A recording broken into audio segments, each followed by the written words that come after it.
Good evening. My name is Detective Sergeant Sargent, and I'm here to host the Post-Meridian Radio Players podcast. As the normal host, one Nick Scratch has gone missing. What? My name? Yeah, my parents pretty much determined my career path when they named me Sergeant. It's pretty much the military or the police, weren't it? That's why I ended up with Scotland Yard. Now, why would a Scotland Yard detective sergeant be searching for a bloke missing from underneath Boston? We'll get to that. But for now, let's reach into the PMRP vault. Boy, they really need to oil that. Right, it's the 4th episode of this Madmen's Guild serial thing. Last time, Simon Sparkowitz snuck into the Madmen's Guild and found Professor Peenhammer, amongst other things. Meanwhile, Eloise Trapeze saved Penny Peppersauce from a rampaging robot. A lot going on there. Well, let's hear what happens in this next episode, entitled A Bird on the Head is Worth More Than a Boot.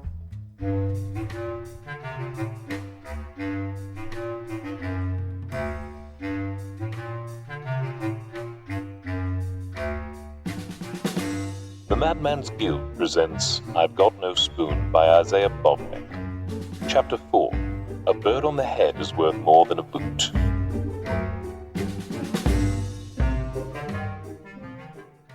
Ha! We knew you'd be back. You left your coat behind last time. As you recall, Eloise Trapeze had heroically hoisted Penny Peppersauce out of peril's reach when Protemus the robot had fallen victim to the same rogue wireless frequency that had befallen Eloise's hive. Whilst Simon Sparkowitz had audaciously attempted to infiltrate the Madmen's Guild in pursuit of Professor Peenhammer, and whilst he had found his short-lost mentor, he had also found a generous portion of more than he bargained for. In fact, I believe we were midway down a trapdoor. Oh, I say, cushions could do with a bit more fluff, eh? Indeed. I'll put in a call to the feathermonger. Was that absolutely necessary? But of course, the last person who took the stairs never put them back. And how do you intend to get us out of here? Don't fret, pet. We've got a trampoline. Come along, come along. This is the alchemy lab. Always something cooking in here, Ducky. Fizzlewick there is polymerizing limestone and custard. Dr. Delirianov is hard at work concocting a cure for kneecaps. And Mrs. McJabbers has been perfecting her formula for dehydrated instant sheep.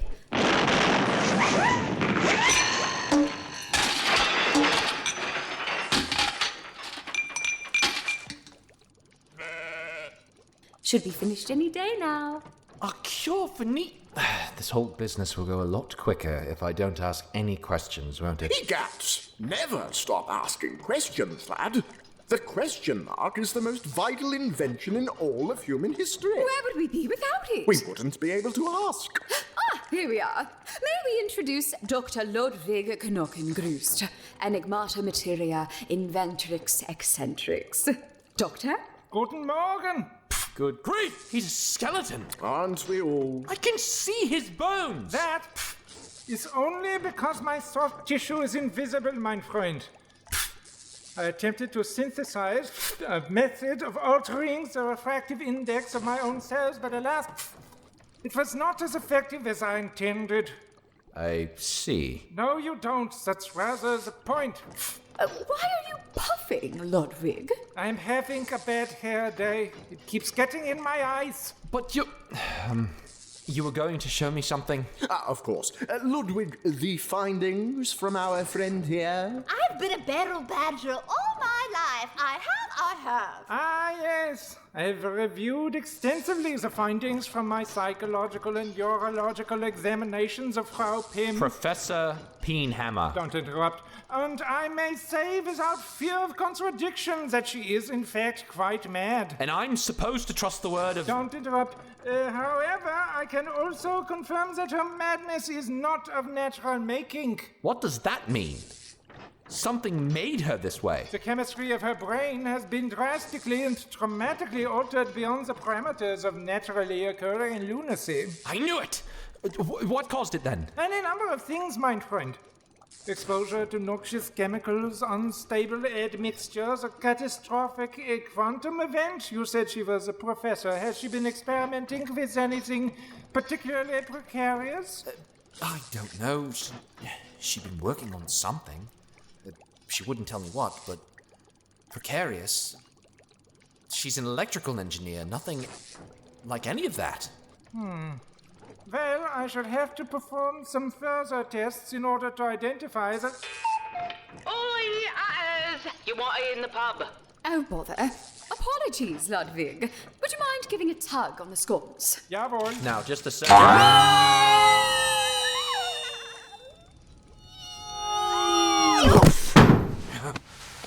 That was not a trampoline. Trampoline, springboard, let's not fuss with semantics. What kept you? B-girls here. Eloise! Oh, this is a pleasure. Hello, Ada, Edward. So good to see you. To what do we owe this most welcome visit? Well, it's the strangest thing. I've come about the... You! Oh, hello. What in the absolute blazes are you doing here? I'm a member, thank you. Inventrix Eccentrix, Maverick Maniavorum. What are you doing here? Oh, Mr. Sparkowitz is here visiting his auntie. What brings you round, my dear? It's Protimus. Something caused them to run amok in Factory Row last night. A rogue wireless signal that's been causing malfunctions all over the city. It happened to one of my apisoids as well. You don't say. Where is our mechanolithic friend now? Just outside. It took all night and 10 roustabouts from the mills to move them here. I was only able to stop the poor thing by uncoupling their gearbox. I was hoping I might make use of Mr. Quirkwright's Quirkshop in reversing the signal. Certainly. By all means, go right ahead. Excellent. I'd best get to work then. Thank you, Edward, Ada, Vera, Mr. Sparkowitz. Curiouser. And curiouser. I'm sure you find this all very curious, but... What about the professor? Oh, not to worry, Ducky. Knochengrust will have bashed it out by tomorrow. And I'm just supposed to leave her here, am I? In this place? Why, Ducky, she'll be right as brain. She's quite at home here. Honestly, lad, come back in the morning. My colleague and I will keep 4 good eyes and a penguin on her. All right. Professor, I'm happy you're safe. Please stay that way. Mr. Whistles, your esteemed shoveler. I'll be back tomorrow, I promise. Goodbye.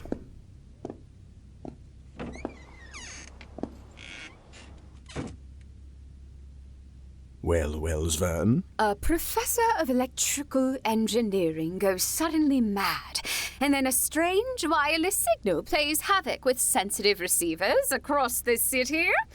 Why, it's deliciously suspect, don't you think? I do concur. I'd say it's time we peek ahead, don't you? I do so very much concur. Shall we? Do let's. Hats set for 22 hours hence. Ready when you are.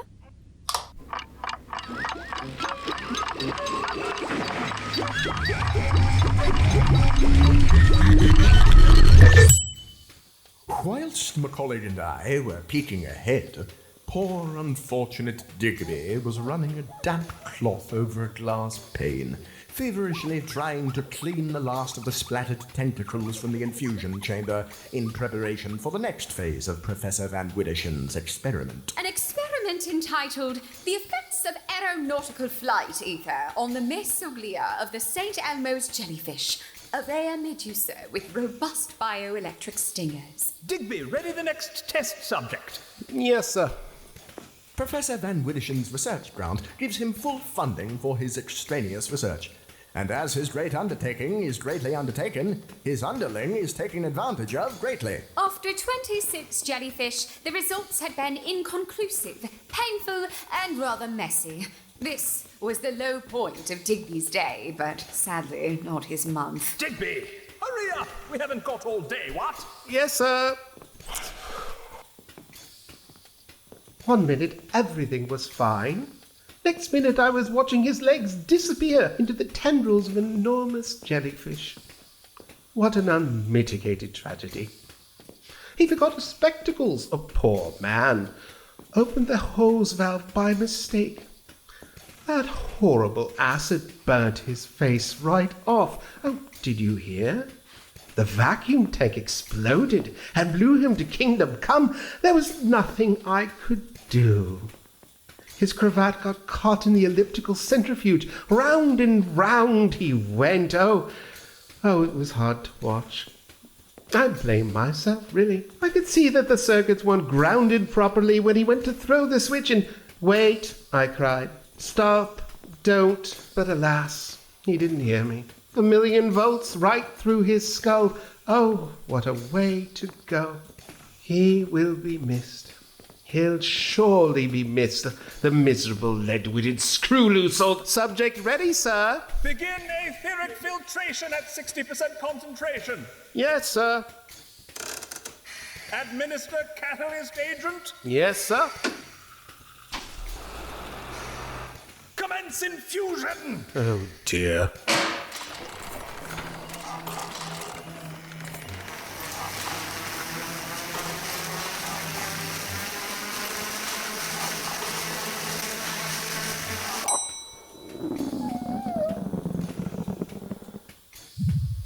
Well, that's new. Eureka! Eureka!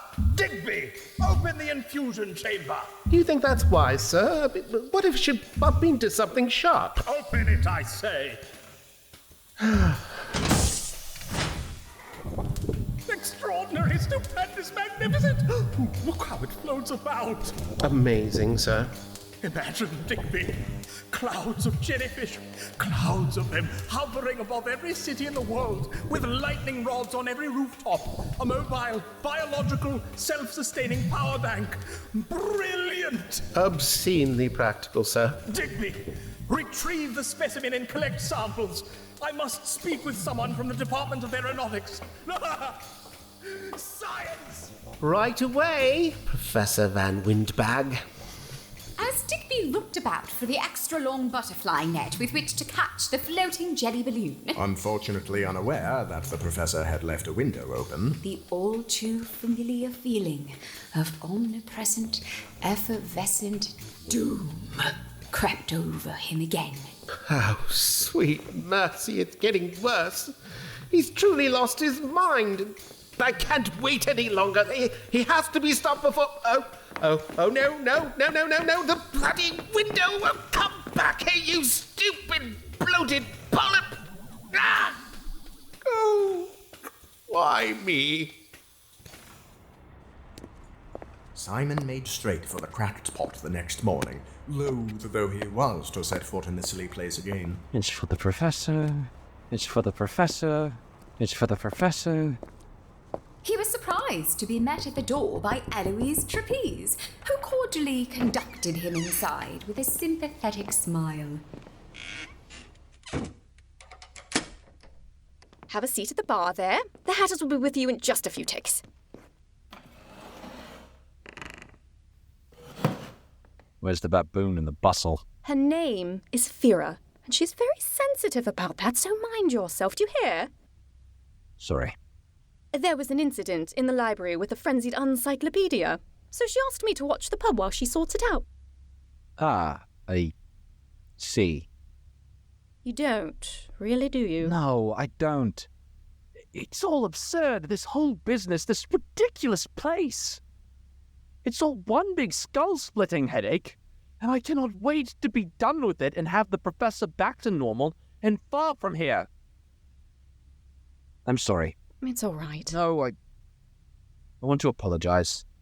It was rather short with you the other day, and I'm sorry. Please, it's I who should apologize for intruding.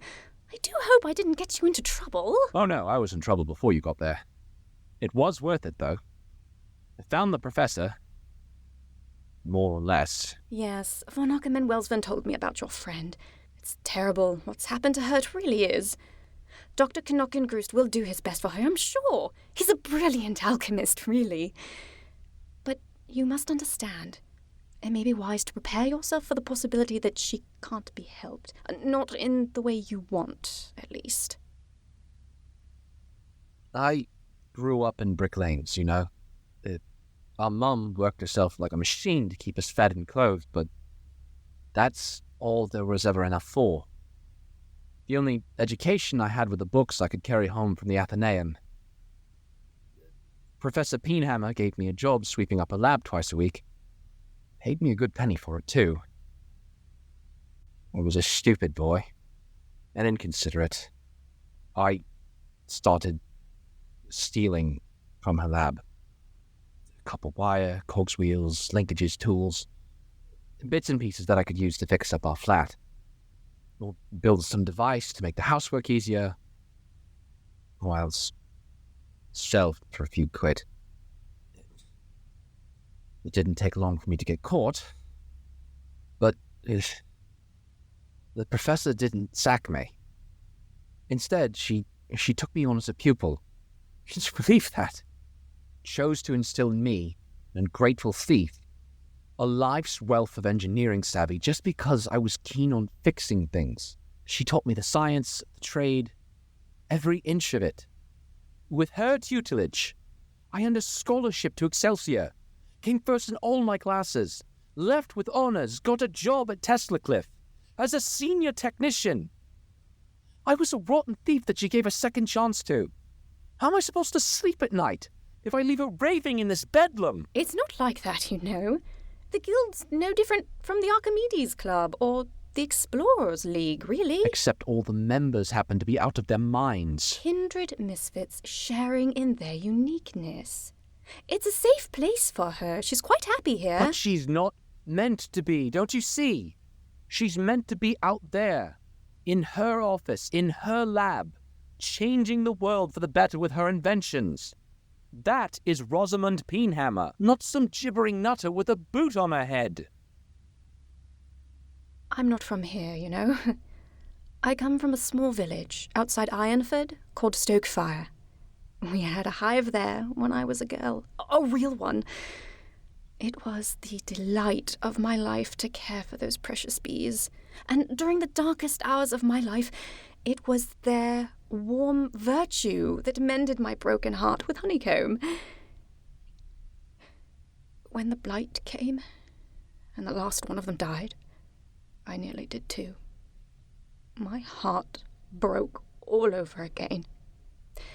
It took time, and, dare I say it, effort, but I rebuilt my heart and my hive.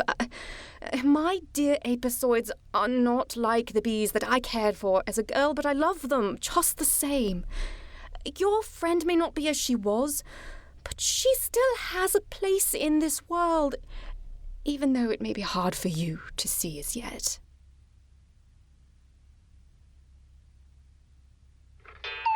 Eloise, my dear heart, you can go ahead and send Mr. Sparkowitz down to the lab, yes, please. We're ready for him now. Right away, Eddie. I trust you know the way from yesterday. If it's all the same, I'll take the stairs. Just be sure to put them back when you're done with them. After taking the stairs, which he was less than delighted to find were made of blancmange, Simon found his way back to the lab where he was met with some troubling news. Raja, what? 999. It is called Jaraija, a virulent neurotoxin derived from the hooded frothing plant found only in the jungles of Sadristan. It attacks the cells of the brain until its chemistry is so altered that the senses of reason and cognition are... Spit the wickets up the backslide, Admiral, or we're all flashed and scuttled in the basket! Well, you can see. You're saying she was poisoned? Jawohl. And you're sure it was poison? As plain as the nose on my face. Well, that's... Never mind. Can she be restored? Is there a cure? Nicht one that is known to science. But science does not know everything. I will apply myself to the task. Thank you, Doctor. Poison? Bloody poisoned? I can't believe it. Had many enemies, did she? Talked at the theatre, did she? Enemies? No. Rivals, perhaps, but she was liked by all. Well, if it would help narrow things down, I believe there's something of note that the doctor might be able to tell us. Oh, yeah. Jaraija takes effect almost instantaneously once ingested. Where was it she was last seen again? Hell's teeth, it was someone at the university. They utter gasp. But why? Why would anyone in Excelsior... She had the admiration of all her peers, of everyone. And their jealousy too, perhaps? Well, certainly that, but not to the extent of scrambling her brain out of spite. Unless... Oh, I do love unless. When she was brought in, was she carrying a notebook, leather-bound, with a brass buckle and lock? Nothing but the boot on her head, the clothes on her back, and the pigeons beneath them. Professor, what happened to your notebook? The one I gave you for your birthday? Did you come back for it? Off with her bread! No, Professor, please, listen. Did you come back to Excelsior? To your office to retrieve your notebook? Haven't I spleen you some forbear? What's in this notebook, then? Before she went missing, the professor was working on something in secret. She wouldn't even tell me what it was. All she let on was that it was something that would turn telecommunications on its head. When she disappeared, she left her notebook behind, but when I went to clear out her office, it was gone. I thought she had come back for it, but if someone in the department caught wind of whatever she had in the works, though I can't imagine what it would be that's worth poisoning her over. Professor, please, try to think. What were you working on before you went... What was it? In your office, in your lab, hours at a time, damn it. Why did someone do this to you? No. Mr. Boggins doesn't like people painting his pot plant. Blast it all! Here now, Ducky. You won't get it out of her like that. Get it out of her? It's not in her, don't you see? There's nothing left of her under that blasted boot. Don't be so sure of anything of the sort, my lad. Every madness has method in it. There is only the matter of discerning the method by which to discern the method. What on earth are you talking about? My colleague, what do you say? I say 'tis high time that we consult the Grand Loony. I beg your pardon. Allons oui, my ducky. Guild rules state that the Grand Loony is never to be disturbed under any circumstances, unless we feel like it. And even then, my colleague and I don't like to bother them. They're so very important, you know. But on this occasion we deemed it quite necessary. So we led our friends to the Insanatorium Sanctorum, there to consult the inestimable wisdom of the Grand Loony.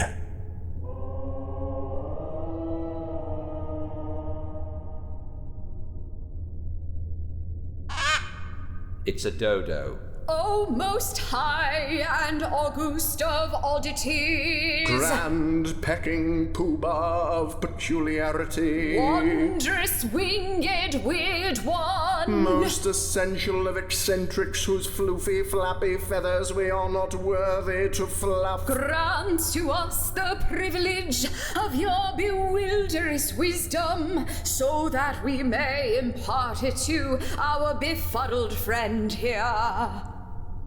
Spiffing! Come along, my colleague. Mr. Sparkowitz, help your friend off with her welly. Would one of you screw-loose milliners please explain to me what is going on? The practice of bird-braining goes all the way back to Prepostradamus, the first Mad Hatter, whose insanity was so profound that even his fellow madmen couldn't make heads or tails of it. That is until the day that a partridge landed on his head.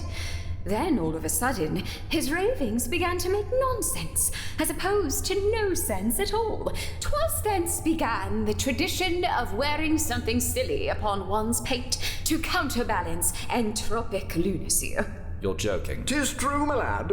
It is well known that the members of Class Avis are intrinsically ludicrous things. By applying a body of madness to the outside of one's cranium, the volume of madness inside one's cranium tends to percolate through it until the madness equalizes, rather like osmosis. Later, of course, the head bird would be superseded by the more practical custom-built Mad Hat.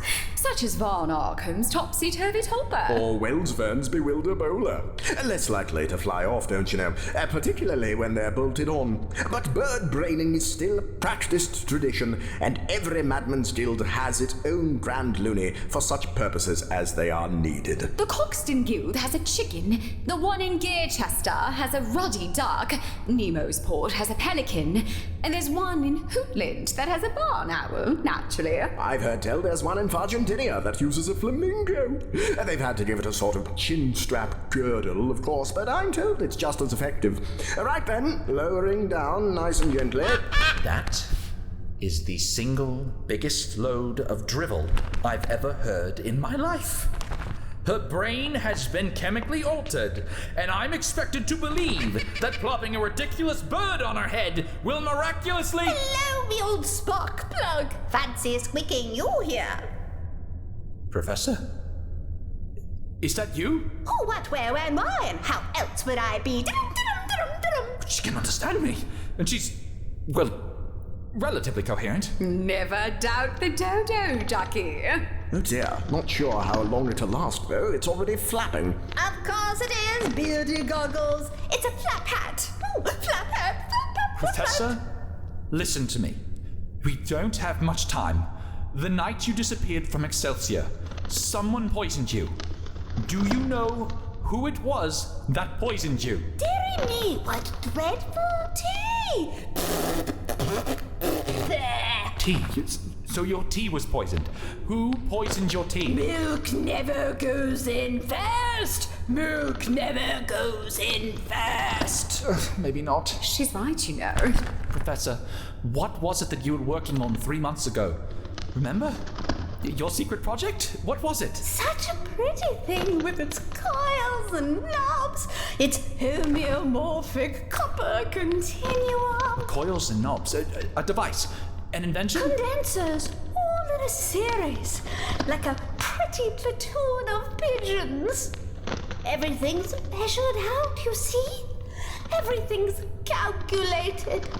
Oscillating 1 to 4, connecting at 2 turns. Are you sleeping? Are you sleeping? Oscillating 4 to 8, 4 turns right up the hippopotamus. 8 to 12, and 6 turns now. Oh, isn't it nice and peaceful? 12 to 30, and 8 turns now. And now up and about. 30 to 110 lovely turns. Where has my little dog gone? There's our map. There's our ship. But we must bring the ocean ourselves, must we? 'Tis few and far afield. Afield. The field must be kept in phase with the map. Must always be kept in phase. And thusly. At this point, Auntie Pym recited a mathematical formula, the details of which we have chosen to omit, because you're not to be trusted. Wait, slow down. Oh, no need, old spark plug. Soon I'll have a little think, and then so shall you. What a world it will be. What a world. What a world. Oh dear, the loony's getting rather restless now. Professor, what do half of those variables even mean? Not to worry, Carrot Shoes. I've written everything down for you. If only I could remember. Oh, that's an awful feeling. Feels like wuthering hides. Oh, whether the weather is cold or whether the weather is hot. We'll be together whatever the weather, whether you like it or not. Has anyone seen my legs? Professor? A parcel of parsimony, please, waiter. Turn the wallpaper around. Oh, what a pity. She was just getting to the good bit. Indeed, and so much more interesting than the original Bronte. Doubly indeed, without all that Heathcliff, Catherine, Heathcliff, Catherine. Shut up! Here now. Shut up, the pair of you prattling imps! Is this sport for you? Humiliating her like that, tricking me into thinking it would help. Oh, let's put a jolly great bird on her head, that'll be a laugh. What you do when I'm not here? Paint her face green? Put bells on her feet? This is a farce. This whole bleeding place is a farce and a waste of time. Macaulay and I pretended to look shocked as Simon stormed out of the insanatorium, making a prolonged dramatic exit all the way to the door of the cracked pot. Mr. Sparkowitz, what's happened? I should never have come here. Oh dear. Though it might appear that everything was far from tickety-boo at this point, it was in fact all going according to plan. For at that very moment, Jack Waxblot was tirelessly soliciting his services on Cutlass Crescent. You there, Squire. I say, that automobile could do with a good waxing. Give you a special since it's such a nice car. No? Up yours then. Polishing! You, sir, got time for a seat, sir? Those boots look like they've seen better days. Or make them shine like new again. Won't take 10 minutes. Or just keep walking. I ain't bothered. Tired and still sore from yesterday's ordeal with the baboon and the battle axes, Jack was about to pack it in when he was approached by a well-dressed official-looking man with a large, bushy moustache. Mr. Jack Waxblot? Yes, sir? Oh, fancy a polish? Them buttons of yours could be made to sparkle a bit more. Or your shoes. I could do your shoes. No, thank you. I have, in fact, come on behalf of the Greater Coppersteam Authority. Have you? Blimey. I was going to pay that fine, honest it was. Not to worry, Mr. Waxblot. It's good news. His Honour Mayor Brasforth would like to offer you a commission to completely wax and polish the Crank Street footbridge. A bridge? Cool. That's a job and a half. Your compensation in advance. Bloomin' heck. Are you sure you just want one bridge done? There is one proviso. The bridge is an avenue of heavy foot traffic, so naturally the job mustn't be done during business hours. You are thus to begin work promptly at 8 of the evening tomorrow. Righto, sir. Tomorrow night at 8 it is, sir. Much obliged. Tell the mayor, much obliged. Excellent. Good day to you, sir. And remember, 8 of the evening tomorrow. Promptly. You can count on me, sir. Bless me, brass. I'm gonna need some more wax, ain't I? And so the eager grease peddler excitedly sped off towards the Emporium, whilst just around the corner, a rather confused, well-dressed, official-looking man without a large, bushy moustache was wondering where in the blazes he was, how he had gotten there, and why his upper lip was so itchy. Simon Sparkowitz tried as he could to shoo away the events of the past 48 hours from his mind, but the whole puzzling hullabaloo was a problem waiting to be solved, strutting up and down his brain at the head of a large parade going whilst banging a large marching drum with a live tomcat. It was not in the engineer's nature to leave a quandary unquelled, especially one so vexing. So he resolved to shut himself up in his room, sit himself down at his desk, and sort the silly mess out so he could put it behind him and get back to his ordinary life, which didn't make him want to eat his own face. Copper continuum? That's, condensers... some sort of... She said the vector of... what? Resonance of 2 pi f over... the... vector of wave field squared? What wave field? Equals... Over and over again, he poured through the formula, dissecting the values again and again, hour after hour, into the small hours of the night, compulsively searching for some rational significance, each time only frustrating himself further. Rather like an ironworker trying to explain dressage to a small pile of creosote in sign language. That was his problem, really. He was thinking logically. Slow learner, that one. Oh, confound it! Oh, this is what going mad must feel like. Perhaps it wasn't poison after all. Poor lad. We would have liked to help, really, but we were otherwise engaged with vital non-interference.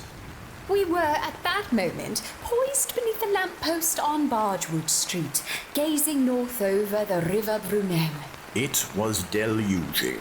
The rain was coming down in sheets, so profusely, in fact, that you could very well have sown an entire ocean out of it, and still have material left over for a lake, 2 rivers, and a swimming pool. But we had come prepared with our brownies and a thermos of soup. What sort of time travelers would we be if we ever got caught in the rain? Any which way and how, there we were, waiting. What time is it? I don't know. Pass us that mouth organ.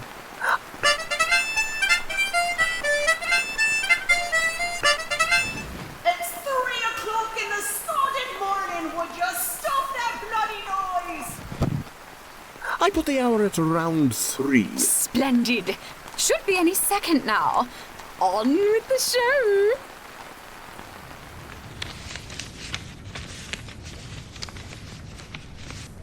Hopeless. It's all just... What in the station? Simon all but catapulted out of his house, caring nothing for the downpour, keeping his eyes fixed on the pulsing light behind the clouds above Gernsback Falls. Down the road he ran, over the bridge, round Gearshaft Circle, left onto Gernsback Ridge, and all the way up the hill to the wireless plant. Ethos above! The transmitting tower of Tesla Cliff Station was alive with serpentine arcs of effulgent white lightning, a thunderous electrical paroxysm, the likes of which Simon had never imagined. But he didn't dilly-dally gaping at it. Bowling in through the front doors, he raced past the turbine hall, up the stairs, and just before he burst into the signal room... The thunder ceased. What? How the... Oh, bloody hell. The window. Oi! You there, stop! I'm back here with that! Blast it. What the devil was... Hang on. Great Scott, can't be. Sparkowitz! Oh, for pities. Have you gone completely stinking mad? Breaking in here past hours and running the tower at maximum? Mr. Flatfuse, it wasn't me. There was a man. He jumped out the window. He took something with him, a box of... Look, he's getting away! This is an outrage! You're fired, Sparkowitz! But, sir, I've only been here a minute. Look at me, I'm soaking wet. And mop up this mess you're dripping all over the floor. Absolutely... spiffing. Righto, show's over then. And now the fun begins. Who could have poisoned Professor Peenhammer? Who was it meddling with the magnifying oscillator? Who ate my sandwich? Who's figured it out already? Nobody? Really? That's odd. Well, I suppose you'll just have to tune in again. So until then... Stay mad, my duckies.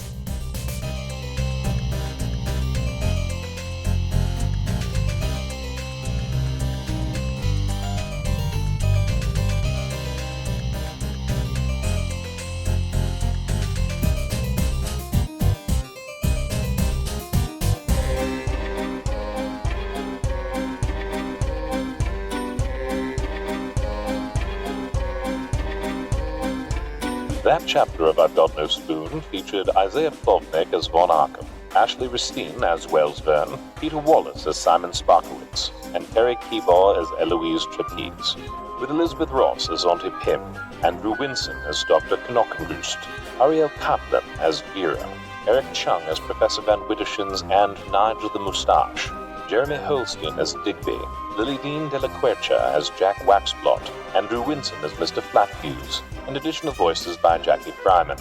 The announcer was Mike Haddad. The music was by Kevin MacLeod, licensed under Creative Commons.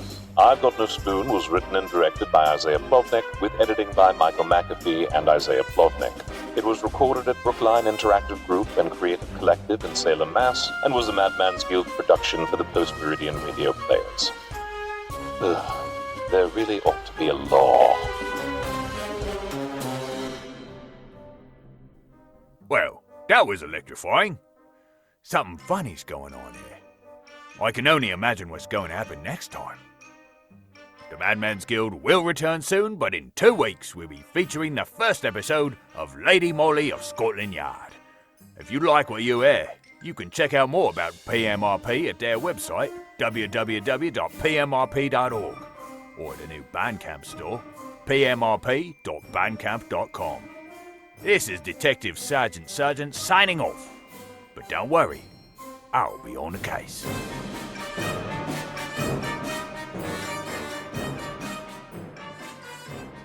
This has been a production of the Post Meridian Radio Players. Copyright 2023. All rights reserved. For more information about our group, please visit www.pmrp.org.